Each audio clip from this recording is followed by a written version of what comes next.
Waves crafting presents good Friday season 2।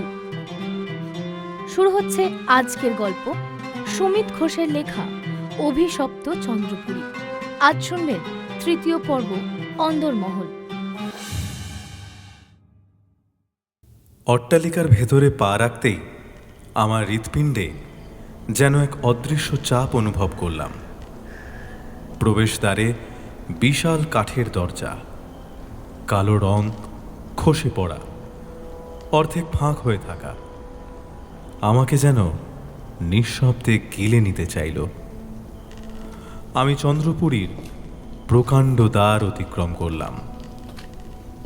বাইরের দিঘি থেকে ভেসে আসা শীতল হাওয়া আমার পিছু নিল, কিন্তু তাতে যেন মৃত্যুর শ্বাস মিশেছিল। দরজার কবজা থেকে একটা ক্যাঁচ ক্যাঁচ শব্দ উঠল, যেন কোনো অতৃপ্ত আত্মা আমার পায়ের আওয়াজে কেঁদে উঠল।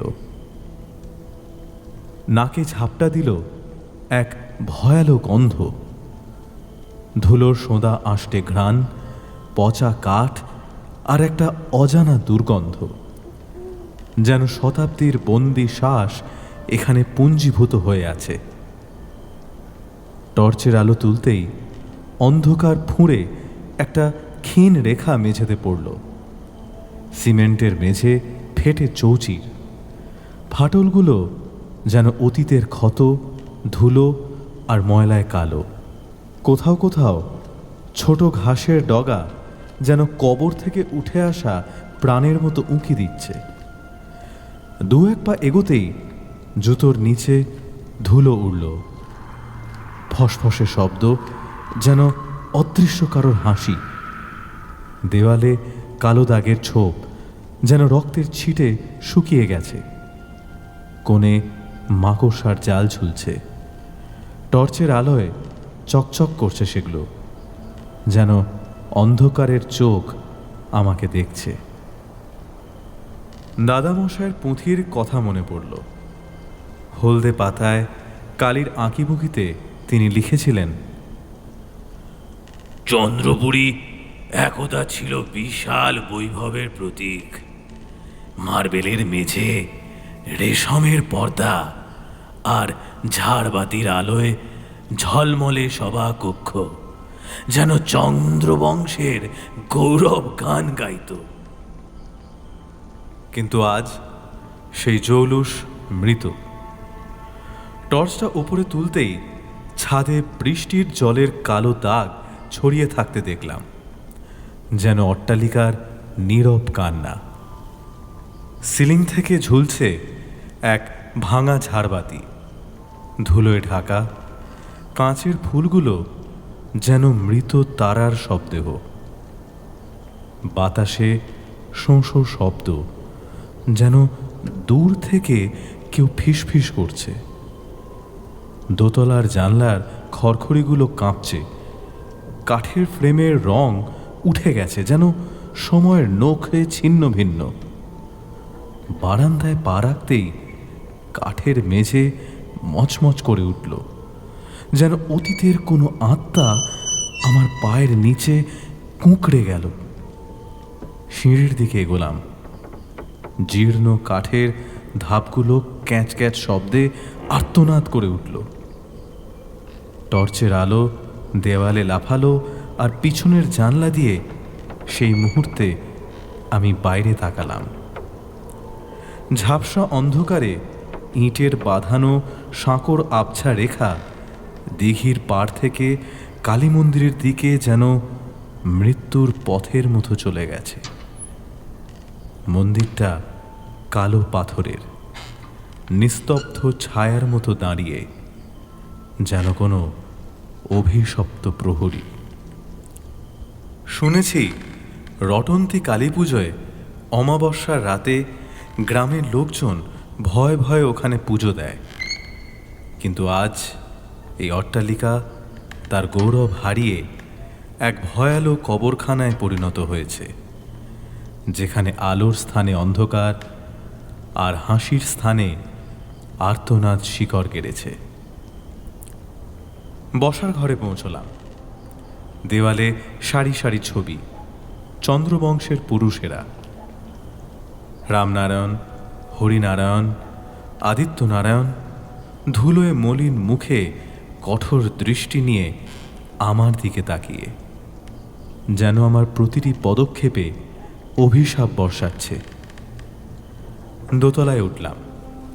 একটা ঘরে ঢুকতেই চোখ আটকে গেল। ঘরটা আলাদা, সাজানো, পরিচ্ছন্ন, যেন কোনো অদৃশ্য হাত এখনো এটিকে আগলে রেখেছে। মেঝে ধুলো মুক্ত, দেওয়ালে কোনো দাগ নেই। কোণে একটা ছোট টেবিল, তার ওপর কাঠের ফ্রেমে এক তরুণীর ছবি। ছবিটা ঝকঝকে, যেন প্রতিদিন কেউ মুছে রাখে।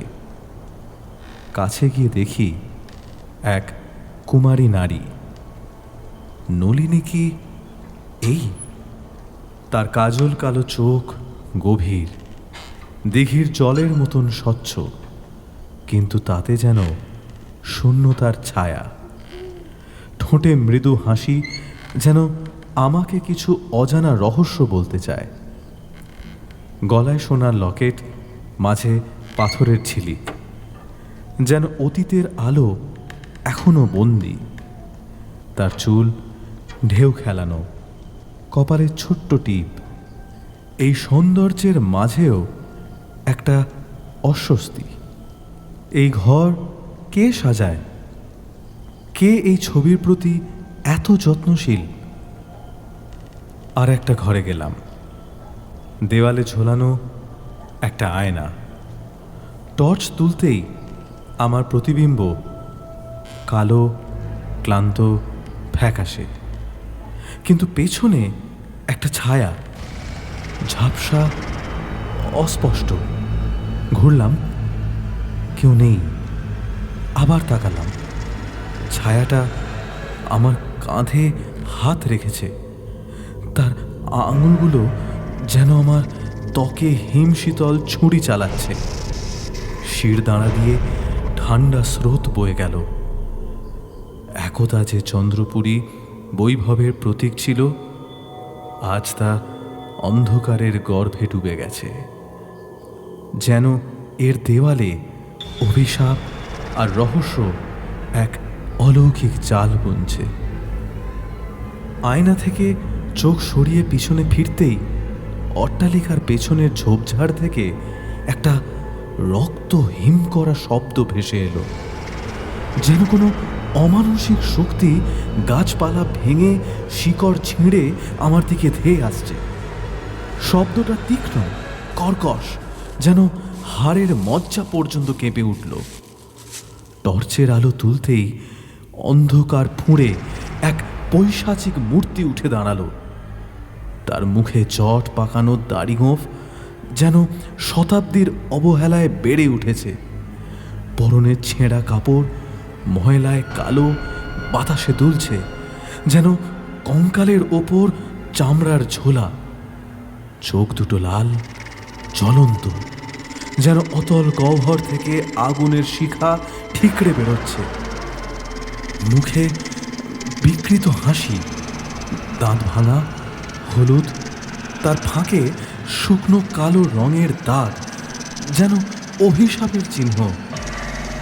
হাতগুলো কাঁপছে, নখ লম্বা, বাঁকা, ময়লায় ভরা, যেন কবরের মাটি খুঁড়ে উঠে এসেছে।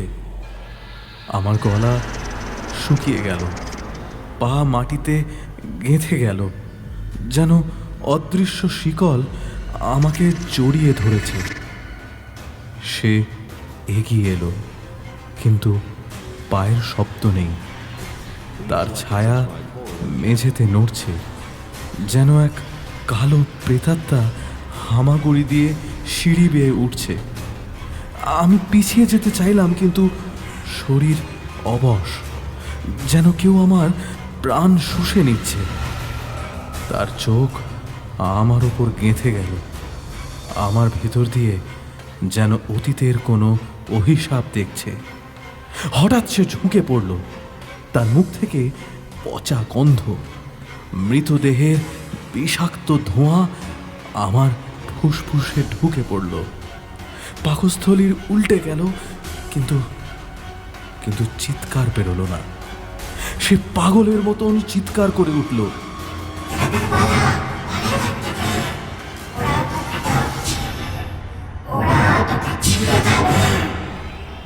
গলা ভাঙা, অমানসিক, যেন কোনো প্রেত তার ভেতর থেকে গর্জন করছে।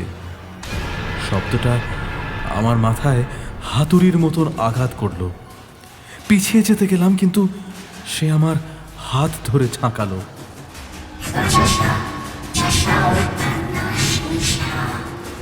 তার নখ আমার ত্বকে বিঁধল। গরম রক্ত গল গল করে বেরিয়ে মেঝেতে পড়তেই যেন অন্ধকার তা গিলে নিল।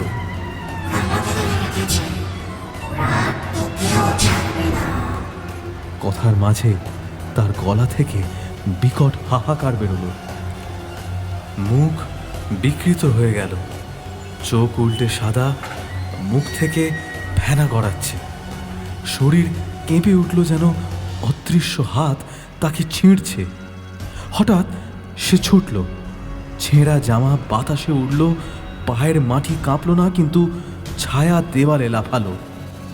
মূল ফটকের দিকে সে অদৃশ্য হলো, কিন্তু তার চিৎকার বাতাসে ভাসল। হৃদয় বিদারী, যেন আমার কানে ছুরি বিঁধছে।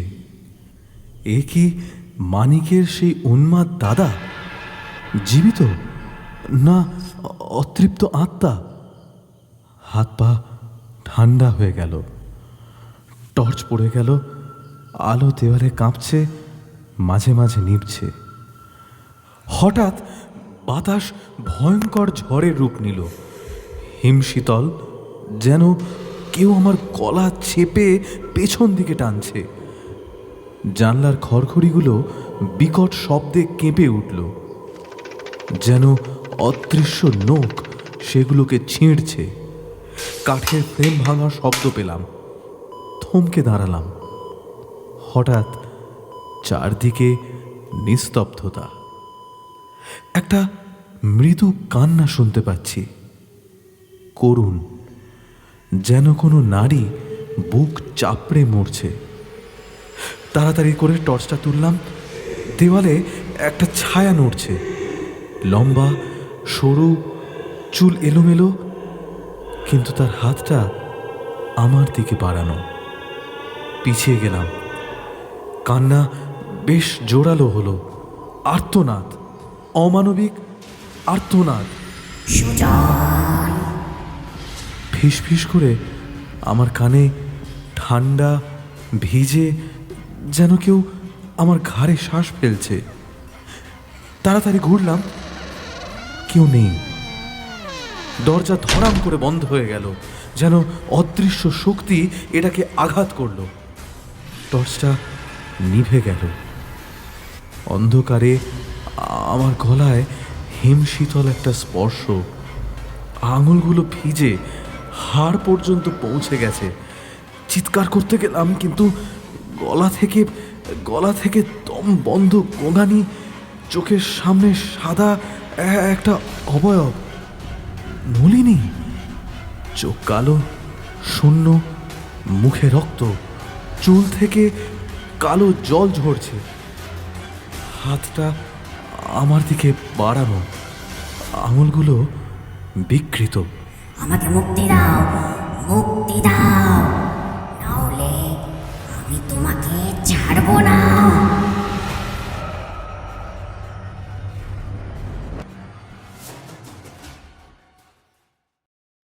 শেষ হলো আজকের গল্প অভিশপ্ত চন্দ্রপুরী, তৃতীয় পর্ব, অন্দরমহল। গল্পের লেখক সুমিত ঘোষ, গল্পের পরিচালনায় অমিতেশ চ্যাটার্জি, গল্প পাঠে ও সুজনের ভূমিকায় দেবাদিত্য মুখোপাধ্যায়, প্রেতাত্মা ও নলিনীর ভূমিকায় Trisha Das, sound oh graphics ডিজাইনে আমি শ্রীলেখা নাথ। পরবর্তী পর্ব আসছে আগামী শুক্রবার। শুনতে হলে অবশ্যই সাবস্ক্রাইব করুন।